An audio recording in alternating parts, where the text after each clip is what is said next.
اللہ رب العزت کے محبوب حضرت موسیٰ علیہ السلام کا امتی، ایسا امتی جس نے اپنی 40 سال کی زندگی گناہوں میں گزاری۔ اللہ اکبر، 40 سال مسلسل وہ زندگی گناہوں میں گزارتا رہا۔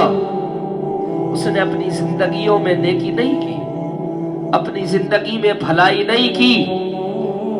حضرت موسیٰ علیہ السلام پر اللہ کا پیغام آیا، موسیٰ جاؤ، فلاں بستی میں فلاں نامی شخص ہے، اس سے کہو جا کر کے کہ وہ اس بستی کو چھوڑ کر کے چلے جائے، اس کے گناہوں کا دفتر بھر گیا ہے، کہیں ایسا نہ ہو کہ اس کے گناہوں کی نحوست کی وجہ سے میں پوری بستی کو تباہ و برباد کر دوں۔ اگر وہ رہے گا اس بستی میں تو اس کے گناہوں کی نحوست کی وجہ سے میں پوری بستی کو تباہ و برباد کر دوں گا۔ یاد رکھو لوگوں، آج گناہوں کی نحوست ہمارے اوپر پڑتی ہے نا تو ہمیں پتہ نہیں چلتا۔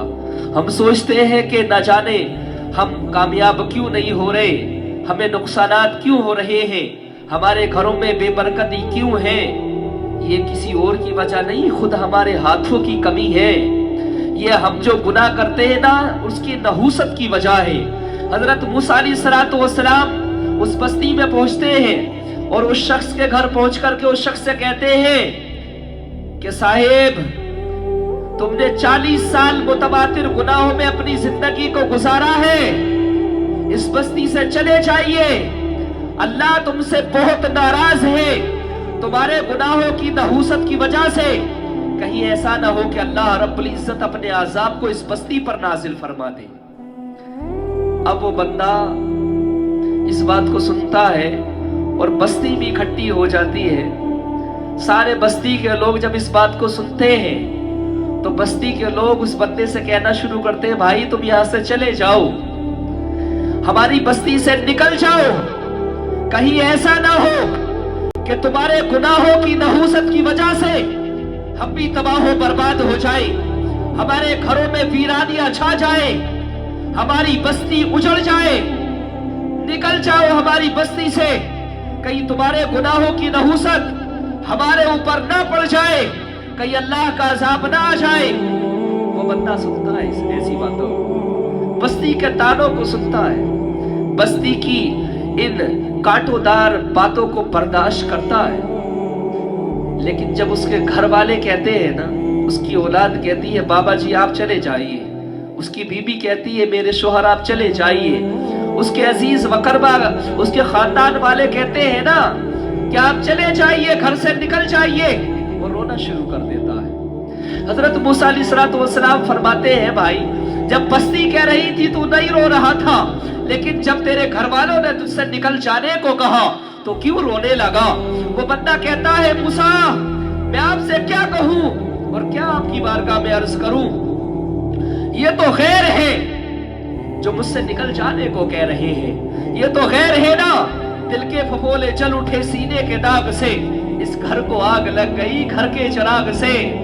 ہاں موسیٰ یہ تو میرے غیر ہیں، میں کیا کہوں، ان سے کیا شکایت کروں، یہ تو غیر ہے، یہ کہہ رہے ہیں مجھ سے نکل جانے کو تو مجھے اتنی تکلیف نہیں ہوئی، لیکن جب میرے ہی گھر والوں نے، میری ہی اولاد نے، میری ہی بیوی نے جب مجھ سے نکل جانے کو کہا، جن کے لیے میرے پوری زندگی کو گزارا، میں نے پریشانیوں کو سہا، اذیتوں کو برداشت کیا، میں نے پوری زندگی ان کے لیے کمایا اور ان کے لیے مکان بنایا اور ان کا مستقبل سنوارنے کے لیے میں نے اپنی زندگی کو گزار دیا تاکہ میری اولاد صحیح سے زندگی گزار سکے، میری بیوی سکون کا سانس لے سکے، اسے زیادہ پریشانی نہ ہو۔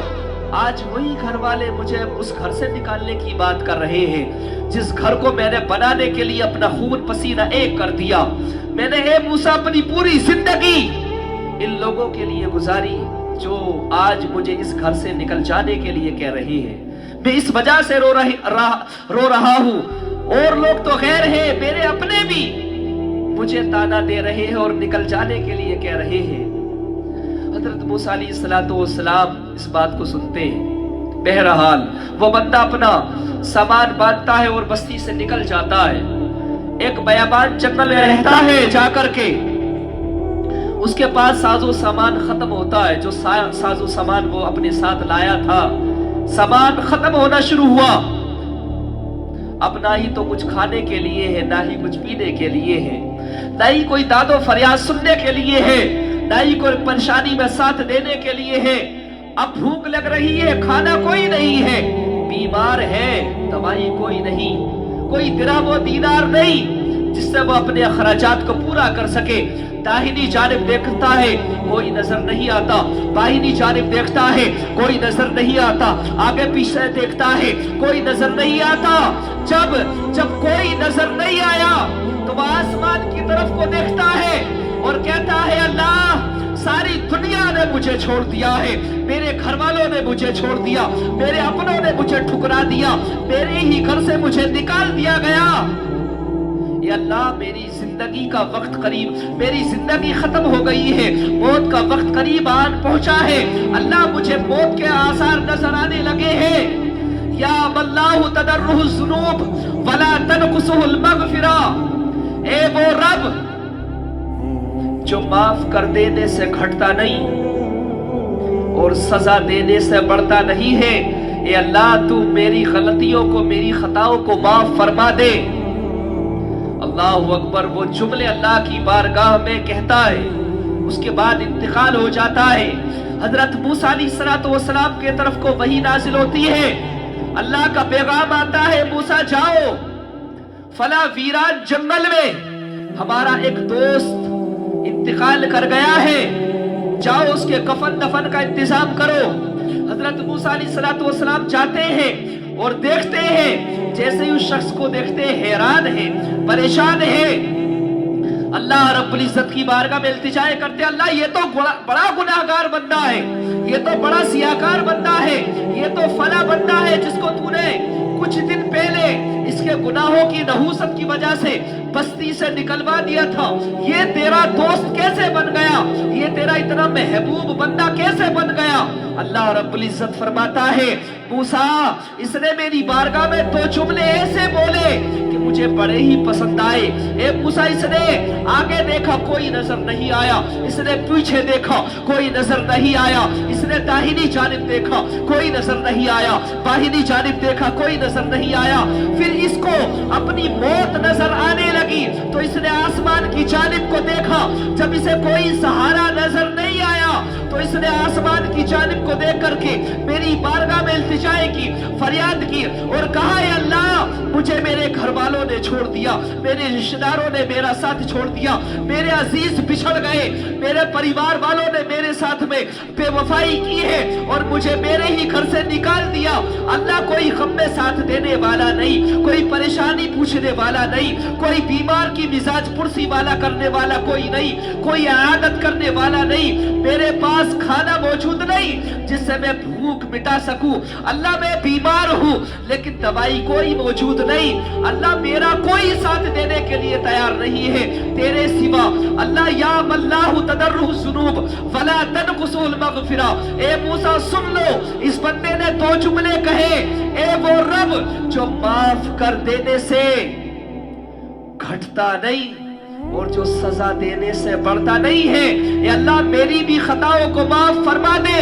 ए मूसा मुझे इतने जुमले इसके पसंद आए कि मैंने इस बंदे के तमाम ही गुनाहों की बख्शिश अता फरमा दी, मैंने तमाम गुनाह इसके बख्श दिए हैं और मैंने इसे अपना महबूब बंदा बना लिया है। क्योंकि मूसा जब कोई बंदा मेरी बारगाह में फरियाद लेकर के आता है तो मेरी रहमत को ये गवारा नहीं कि जिसे सारी दुनिया ने छोड़ दिया हो, जिससे सारी दुनिया मुंह मोड़ ले, ये मेरी रहमत को गवारा नहीं कि मेरी रहमत भी उससे मुंह मोड़ ले। जब सारी दुनिया बंदे को छोड़ देती है तो मेरी रहमत अपनी आगोश में उस बंदे को ले लिया करती है। मूसा अलैहिस्सलाम ने उसके कफन दफन का इंतजाम किया, लोगों से कहा कि लोगों इसका जनाजा पढ़ो। सारे लोगों ने जब उसको देखा ना तो वो सब कहने लगे, ये तो वही बदमाश है, ये तो वही गुनाहगार है, ये तो वही बंदा सियाकार है जिसको अल्लाह ने चंद दिन पहले इसे निकलवा दिया था, हम इसका जनाजा नहीं पढ़ेंगे, ये बड़ा गुनाहगार और बड़ा सियाकार है। मूसा तुम कैसे कह रहे हो ये बंदा अल्लाह का महबूब है और अल्लाह का प्यारा है कि अल्लाह ने इसे अपना महबूब बना लिया है, हम इसका जनाजा नहीं पढ़ेंगे, ये बड़ा गुनाहगार और बड़ा सियाहकार है। हजरत मूसा अलैहिस्सलाम ने अल्लाह की बारगाह में इल्तिजा की, अल्लाह ये तो कोई बंदा भी इसका जनाजा पढ़ने के लिए तैयार नहीं होता और हर बंदा इसे गुनाहगार और सियाहकार बता रहा है, इसे बुरा भला कह रहे हैं। अल्लाह ने फरमाया है मूसा मेरी बारगाह में इसकी इतना बड़ा दर्जा है और इसकी तौबा को हमने इस दर्जे पर कबूल फरमाया है कि जो बंदा इसका जनाजा पढ़ेगा हम उस बंदे के गुनाहों को भी बख्शिश अता फरमा देंगे, उस बंदे के गुनाहों को भी हम माफ फरमा देंगे। जब कोई बंदा अल्लाह की बारगाह में तौबा करता है, अल्लाह की बारगाह में इल्तिजाए करता है, रोता है, गिड़गिड़ाता है, फिर अल्लाह रब्बुल इज्जत उस बंदे के तमाम ही गुनाहों को माफ फरमा दिया करता है। दवा की तलाश में रहा दुआ को छोड़कर, मैं चल न सका दुनिया में खता को छोड़कर, और हैरत है तेरी हसरतों पे ए इकबाल, सब कुछ खुदा से मांगा मगर खुदा को छोड़कर।